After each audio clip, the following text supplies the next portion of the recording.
Welcome back, guys. Happy New Year, and yeah, New Year's Eve I fired it up and she's a runner. No problems. Got a little bit of a weep out of the fuel pump, a bit of a leak there because I think when I had it on the engine stand, when I was turning the engine on the engine stand, I might have grabbed the fuel pump and just give it a bit of squeeze. It's just sort of leaking out of where it's pressed together there. So I've got a new one on order. Also the radiator, it's got a bit of a weep here somewhere. I was always going to put an aluminium radiator in anyway. I suppose, 20 years of it sitting at the side of the house has not done it any favours. I just, to fire it up, I just made a quick ignition switch and just used a wire to the starter solenoid. Just a simple, didn't use my actual wiring system, just in terms of simplicity, just to get it going, and just ran a line out to my petrol tank, just to, because I haven't got the fuel tank in yet. A bit more on that later. But yeah, she's a runner, and pretty happy with how it fired up and started. The engine sounds quite well, what I can hear with the open exhaust. So yeah, I'm pretty happy with the way the rocker covers came out. It looks all right, and yeah, considering this engine sat in the corner of my garage for the last 17 years. I never once turned it over, never once paid it any attention or did anything special to it. It's fired up pretty good.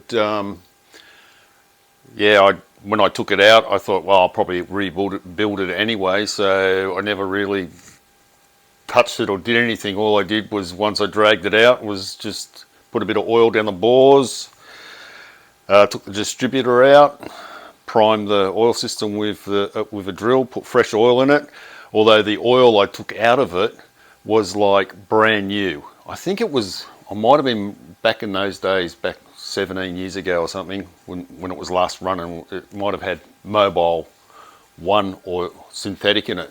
I can't remember, but I'm pretty sure it was Mobil 1, and it came out like brand new. Even the oil pan was all clean and everything when I took the pan off. So yeah, never once turned it over, never give it any love whatsoever, and she's fired straight up. So yeah, very happy. So a little bit more information on the engine. I mentioned years ago I ported the 2V heads, added a cam and valve springs and push rods and whatnot. And somebody was asking, and how I did it was I just made templates up of the port sizes I wanted, so I get them all the same.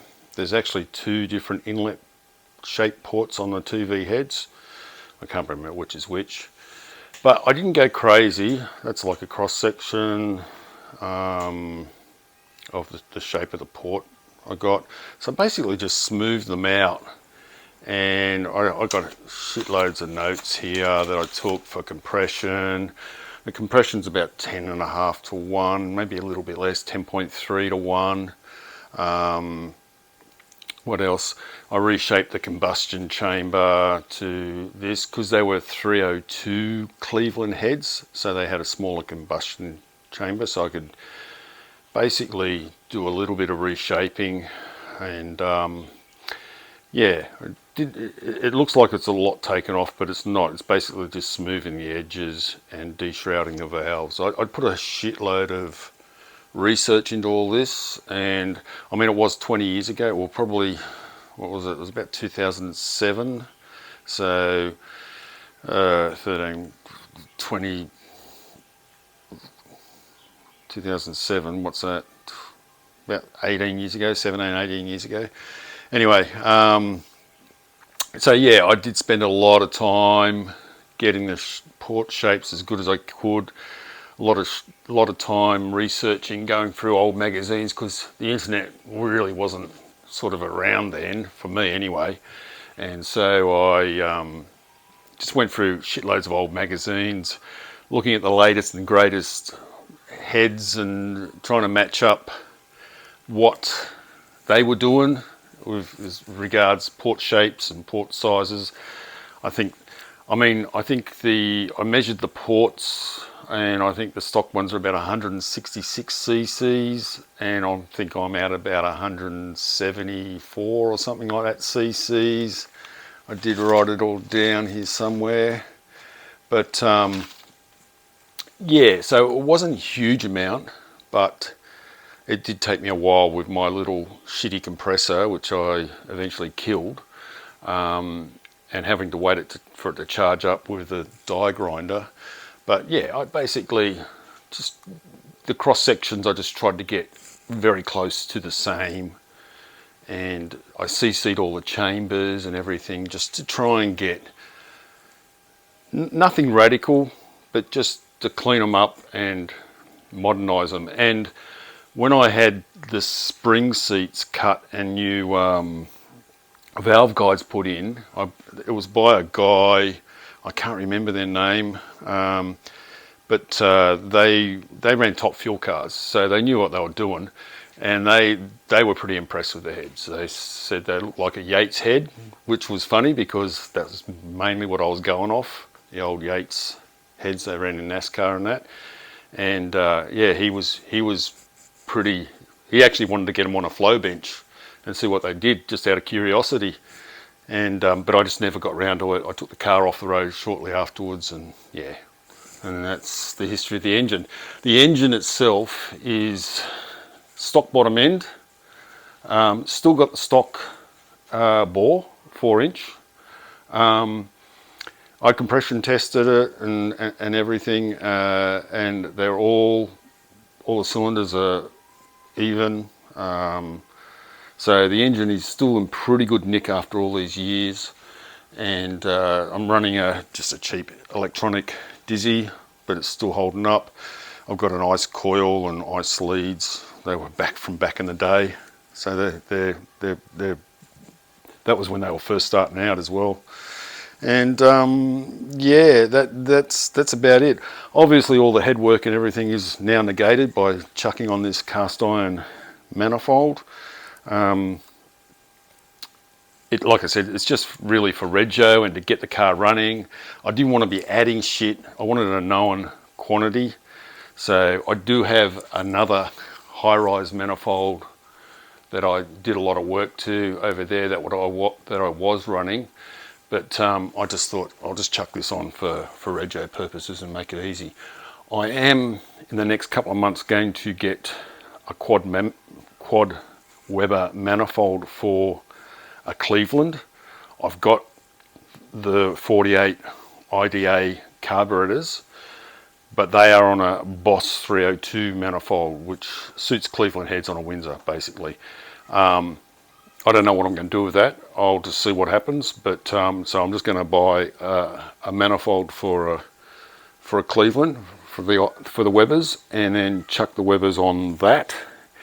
And I probably will do that before I get the car on the road. I'll just for a bit of a play and out of curiosity, I'll rip this manifold off and chuck them all on. But that's way down the track. I want to get the car almost ready for rego before I do that. So maybe it'll happen after rego. I don't know. I'll see. But yeah, new radiator. I've got to see what's going on with this Gilmar drive. I'm pretty sure this bolt in the alternator is bent, and it's throwing it off as you tighten it. It slightly changes the angle. I've got to chase up a brace that goes in between here. It actually never had one, but I've noticed over the years, just researching engines and everything, there is a brace that runs basically from here to this bolt. So maybe I'll make one out of aluminium, I don't know. But that's one thing I've got to do. Still got to hook up the fuel line in the tank. So that'll be on the agenda. So yeah, engine's running. Like I said, didn't have any real problems starting it up. All I did was top the fuel bowls up with a little syringe of fuel, and she cranked straight up. That startup at the beginning was just cold, but she was always a good runner when I had her. She would fire up, hot or cold. The radiator I've got is only a 2-core radiator. That always held up under heat.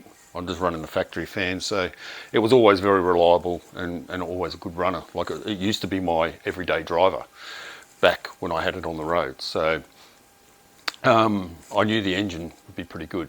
The camshaft that's in it, I can't find the specs for.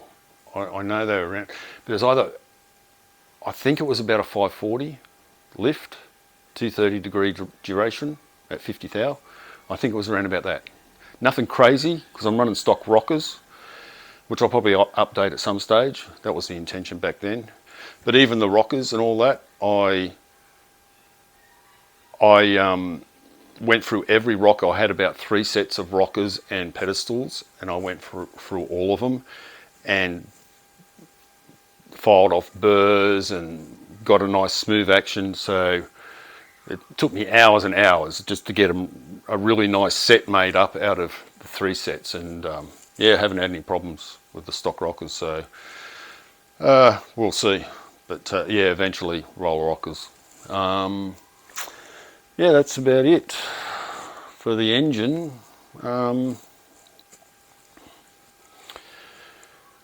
So now the car's running, what I'm going to do is take a little bit of a break. I need to reorganise, clean up, and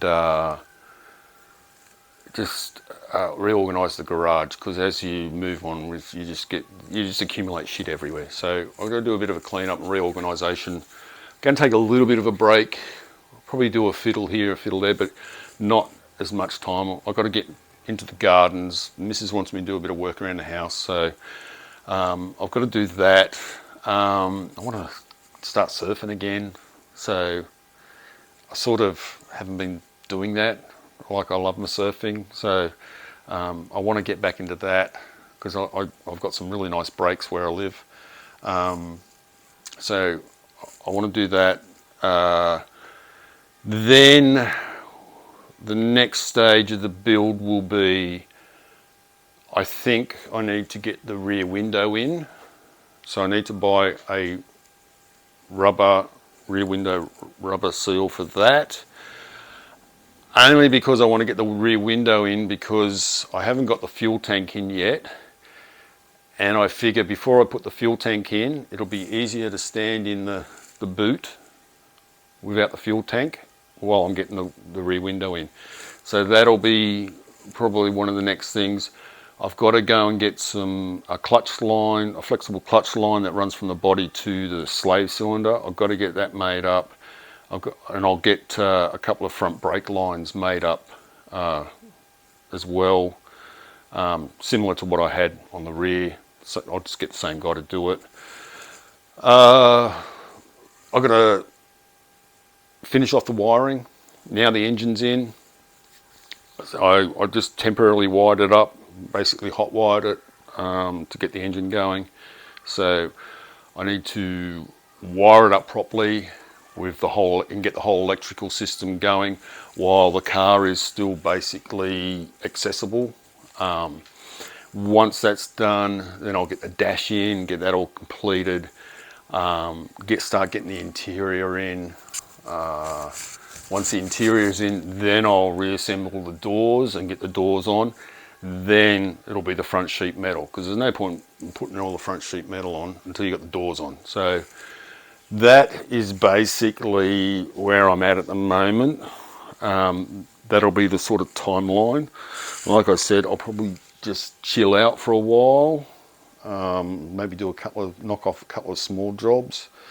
Probably won't start the engine up again for quite a while, not at least until I got an exhaust system on it, because it's just pointless running it. You can't hear anything with open headers. So I've got to go through the shed and sort out an exhaust system. I've got 2 exhaust systems, I think one up in the roof, one in the shed, and see how good they are after all these years been sitting out in a damp shed or up in the roof. So, but that's basically it, guys. Thanks for following along, and yeah, I don't know when the next video will be. Probably in a month or so, I suppose. Just depends on how I feel, and this has been a big milestone, getting the engine running, gearbox in and everything.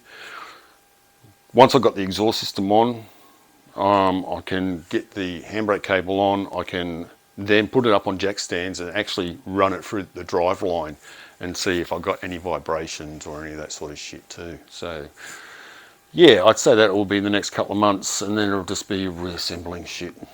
And yeah. All right. Have a great New Year's, guys, and hopefully this will be the last year of the build. Should be, better be. So I've got retirement coming up in the next few months, so I haven't set a date yet, but I'm getting close, and I'm really looking forward to that. Give me heaps extra time to spend on the car and surf and do all the shit I want, travel overseas and all that. So yeah, that will be, I just can't wait for retirement. All right, guys, cheers, see yous.